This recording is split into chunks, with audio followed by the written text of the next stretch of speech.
2026 কংগ্ৰেছৰ মুখ্যমন্ত্ৰী পদৰ চেহেৰা হ'ব গৌৰৱ গগৈ। তেজপুৰত এই ঘোষণা প্ৰদেশ কংগ্ৰেছৰ উপসভাপতি তথা নিৰ্বাচনী সমিতিৰ সভাপতি ৰিপুণ বৰাই। 26ত বিজেপিৰ চেহেৰা হিমন্ত বিশ্ব শৰ্মা হ'লে কংগ্ৰেছে ৱাক অভাৰ পাব। কংগ্ৰেছৰ চেহেৰা নিশ্চিতভাৱে গৌৰৱ গগৈ হ'ব। সেইটো প্ৰথম কথাটো হ'ল বিজেপিৰ ফেচ কোন হয় উই আৰ নট কনচাৰ্ণ।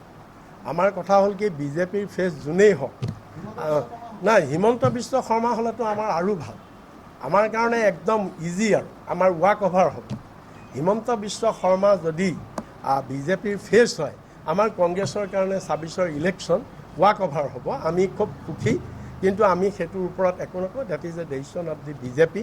কিন্তু আমাৰ কংগ্ৰেছৰ কথাটো হৈছে কি কংগ্ৰেছৰ আমাৰ সেইটো সিদ্ধান্তটো আমাৰ হাইকমাণ্ডে দিব। কিন্তু যিটো মানে পাৰচেপশ্যন বা যিটো আবহাৱা নাই যিটো আবহাৱা হৈছে ডেফিনেটলি গৌৰৱ গগৈ হ'ব লাগিব। ৰিপুণ বৰাই অপমানিত কৰিলে হিতাধিকাৰী মহিলাক 1250 টকা দি কিনি ৰাখিছে বিজেপিয়ে, গৰালত ৰাখিছে মহিলাক। ৰাজনীতি স্বাৰ্থত এইদৰে অসমৰ হিতাধিকাৰী মহিলাক অপমানিত কৰিবলৈ কুণ্ঠাবোধ নকৰিলে ৰিপুণ বৰাই। নহয়, বিজেপিৰ কথাটো হৈছে কি তেওঁলোকে এইবিলাকত গুৰুত্ব দিয়াৰ তেওঁলোকৰ দৰকাৰ নাই। বিজেপিৰ চাফ কথা, কোনো ৰাইজৰ ডেভেলপমেণ্ট কৰিব নালাগে, যিমান পাৰে লুটিব লাগে, ৰাইজক দেখুৱাই 2-এখন ফ্লাইঅভাৰ বনাই দিব লাগে, মেডিকেল কলেজ বনাই দিব লাগে, ইঞ্জিনিয়াৰিং কলেজ বনাই দিব লাগে, ভিতৰত কি থাকক নাথাকক দৰকাৰ নাই, ডক্টৰ অন্য কোনো দৰকাৰ নাই, আমি ঘৰ বনাব লাগে, টেণ্ডাৰ হ'ব লাগে, আমি কমিশ্যন পাব লাগে, আমাৰ ইমানেই, বাকী যি হয় হৈ থাকক। আমি মানুহ কিনি ৰাখিছোঁ, 1250 টকা দি আমি মহিলাক কিনি ৰাখিছোঁ, সেই মহিলাৰ পৰাই আমি ভোট লৈ জিকি যাম। ডেট ইজ দেয়াৰ ধাৰণা, সেইটো ধাৰণা বিজেপি। সেইকাৰণে তেওঁলোকে একো কৰা নাই আৰু সেইকাৰণে বেপৰুৱা। যিমান কৰাপশ্যন হৈছে একো হৈছে কোনো কেৰেপ কৰা নাই, কাৰণ তেওঁলোকে ভাবিছে আমি কিনি থোৱা ভোট আছেই, আমি গঁৰালৰ ভিতৰত ভৰাই থোৱা ভোট আছেই। কিন্তু তেওঁলোকে বুজা নাই যে সেই মহিলাসকলে ৰখি আছে ইয়াৰ প্ৰতিশোধ ল'বলৈ, যে 1250 টকাৰ নামত আমাৰ মহিলাৰ যে স্বাভিমান তোমালোকে শেষ কৰিলা, আমাক যে 20 বাৰ ব্লকত দৌৰাই আমাৰ যে এতেকলৈকে সৰ্বশ্ৰান্ত কৰিছা, আমাক যে তোমালোকে ভাবুকি দি পণবন্দী কৰি ৰাখিছা, যে কংগ্ৰেছৰ মিটিঙলৈ গ'লে অৰুণোদয় কাটি দিম, গছপুলি পাবলগীয়া পইচা নোপোৱা তোমালোকে কংগ্ৰেছৰ মিটিঙত গ'লে, এই যে ব্লেকমেইলিং, এই যে ভাবুকি কৰিছা, আৰু আমাৰ মহিলাৰ মূল্য 1250 টকা নহয়।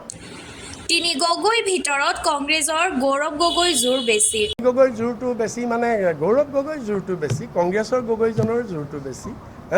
কাৰণ নাই বাকীসকলতো এতিয়া জোৰ বেছি বুলি কিহৰ ওপৰত আপুনি ক'ব? তেওঁলোকৰ MLA বিধায়কৰ সংখ্যাৰ ওপৰতেহে ক'ব। তেওঁলোকৰ বিধায়ক MLA নাই, অখিল গগৈটো অকলে। গতিকে জোৰ বেছি বুলি ক'লে ডেফিনেটলি কংগ্ৰেছেই, আমিতো বিগ ব্ৰাদাৰ বা কংগ্ৰেছেই আমি। শোণিতপুৰ জিলা কংগ্ৰেছৰ সভাপতি হিচাপে কাৰ্তিক কুৰ্মীয়ে দায়িত্বভাৰ গ্ৰহণ কৰা আজিৰ অনুষ্ঠানত উপস্থিত থাকি ৰিপুণ বৰাৰ আন এক তাৎপৰ্যপূৰ্ণ মন্তব্য, লোকপিয়ল অসমীয়াত হ'ব লাগে।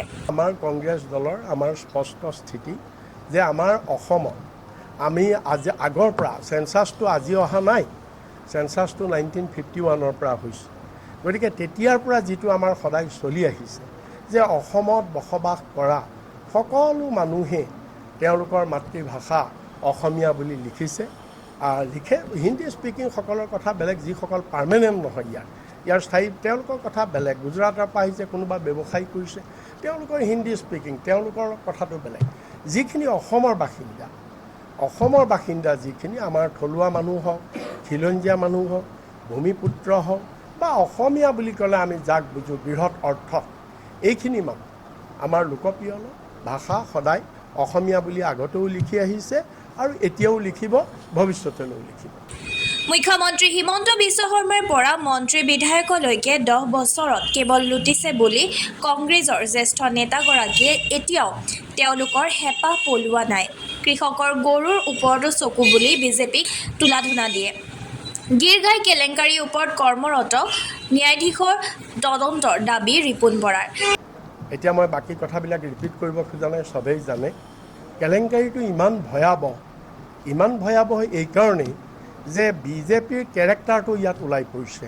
এই কেলেংকাৰীটোৰ জড়িত তেওঁলোকৰ মেণ্টেলিটি কি যে বিজেপিৰ মন্ত্ৰী MLA চিফ মিনিষ্টাৰৰ পৰা ধৰি গোটেইবিলাকে প্ৰত্যেকেই লুটি লৈছে এই 10টা বছৰত আৰু প্ৰত্যেকেই পাহাৰৰ নিচিনা সম্পত্তি কৰিছে আমি পৰ্যায়ক্ৰমে সবৰে উলিয়াই থাকিম ইমান পাহাৰৰ নিচিনা সম্পত্তি কৰাৰ পিছতো তেওঁলোকৰ হেঁপাহ পলোৱা নাইকিয়া তেওঁলোকৰ হেঁপাহ পলোৱা নাই তেওঁলোকৰ মেণ্টেলিটি এইটো যে কৃষকৰ কাৰণে অনা এজনী গৰুৰ ওপৰতো তেওঁলোকৰ চকু তেওঁলোকৰ গতিকে এইটো ৰাইজক আমি এইটোৱেই জনাব খুজিছোঁ যে এইটোৱেই অসমৰ ৰাইজৰ ভাগ্য নিয়ন্তা দল এইটোৱেই দলেই চৰকাৰ কৰিছে যিটো দলৰ মন্ত্ৰী বিধায়কে পাহাৰৰ সমান সম্পত্তি কৰিও তেওঁলোকৰ হেঁপাহ পলোৱা নাই মানুহক চুচি সৰ্বশান্ত কৰাৰ পিছতো হেঁপাহ পলোৱা নাই আমাৰ দুখীয়া কৃষকৰ বাবে অহা কেইগৰাকীমান গাখীৰ দিয়া গিৰ গাই এই গৰু কেইজনীৰ ওপৰতো তেওঁলোকৰ চকু আৰু এইকেইজনীকো তেওঁলোকে আত্মসাৎ কৰিছে গতিকে কিমান তললৈ গৈছে তেওঁলোক দৰিদ্ৰ ৰাইজক কিমান সাংঘাতিকভাৱে শোষণ কৰিছে ৰাইজে এই কথাটো উপলব্ধি কৰিব লাগে আৰু ৰাইজে ডেফিনেটলি উপলব্ধি কৰিছে আৰু আমি এইটোৰ ওপৰত আমাৰ কোনো ষ্টেট গভৰ্ণমেণ্টৰ এনকুৱাৰীৰ ওপৰত আমাৰ ভৰসা নাইকিয়া আৰু CBI এনকুৱাৰীৰ ওপৰতো আমাৰ ভৰসা নাইকিয়া কাৰণ CBI আজিকালি হৈছে বিজেপি চৰকাৰ পুতলা স্বৰূপ সেইকাৰণে আমি ইয়াত জুডিচিয়েল এনকুৱাৰী বিচাৰিছোঁ মুখ্যমন্ত্ৰী ডক্টৰ হিমন্ত বিশ্ব শৰ্মাৰ চৰকাৰে গুপ্ত হত্যাৰ আৰম্ভণি কৰিব বিচাৰিছে বুলি সাংবাদিক আক্ৰমণৰ ঘটনাৰ সন্দৰ্ভতো প্ৰতিক্ৰিয়া প্ৰকাশ কৰে ঢেকীয়াজুলিত যিটো আপুনি কৈছে নট অনলি ঢেকীয়াজুলি আপুনি দিলীপ নাথৰ কথাই কৈছেতো RTI কৰ্মী আপুনি দিলীপ নাথৰ কথাই কৈছেতো এইটো অকল দিলীপ নাথে আমিতো কণ্ডেম কৰিছোঁ এইটোতো আজি তেওঁৰ কাৰণে গিৰগাই কেলেংকাৰীটো আজি ৰাইজৰ সন্মুখলৈ আহিলে গতিকে তাৰ কাৰণে তেওঁক বিচাৰি গৈ বেংগল বৰ্ডাৰত গৈ পেলাই চৰকাৰে এৰেষ্টটো কৰিছে তেওঁৰ যিটো RTI তেওঁ যিটো এইটো এখন আইনৰ অধীনত তেওঁ কুৱেশ্যন কৰিছিলে এইটো এটা মৌলিক অধিকাৰ RTI অধিকাৰটো এটা গণতান্ত্ৰিক অধিকাৰ মৌলিক অধিকাৰ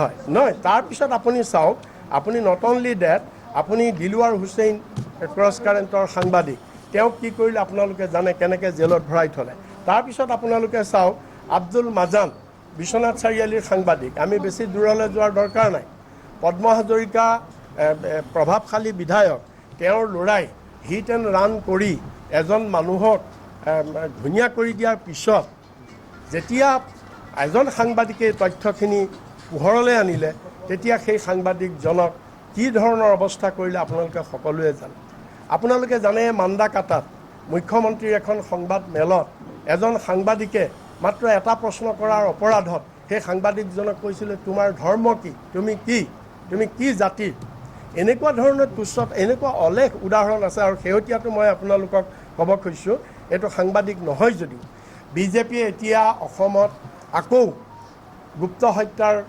মানে আৰম্ভণি কৰিব বিচাৰিছে ইলেকশ্যনৰ আগে মই এটা সৰু উদাহৰণ দিছোঁ ডিমা হাছাও জিলাত যিটো ৰেড হোল মাইনিং চলি আছে কয়লাৰ যি চিণ্ডিকেট চলি আছে শিল বালি ইটা যিবিলাক চিণ্ডিকেট চলি আছে এই গোটেইবিলাকৰ ওপৰত তাত ভীষণ আন্দোলন চলি আছে দেৱলাল গাৰ্লুছা আৰু তেওঁৰ পত্নীৰ বিৰুদ্ধে আৰু কয়লা খনিত 35জনকে শ্ৰমিক নিখোজ হৈছে তাৰে মাত্ৰ 5জন উদ্ধাৰ হৈছে বাকীসকল উদ্ধাৰ হ'ব পৰা নাই এইবিলাকক লৈ আমাৰ এগৰাকী কংগ্ৰেছ কৰ্মী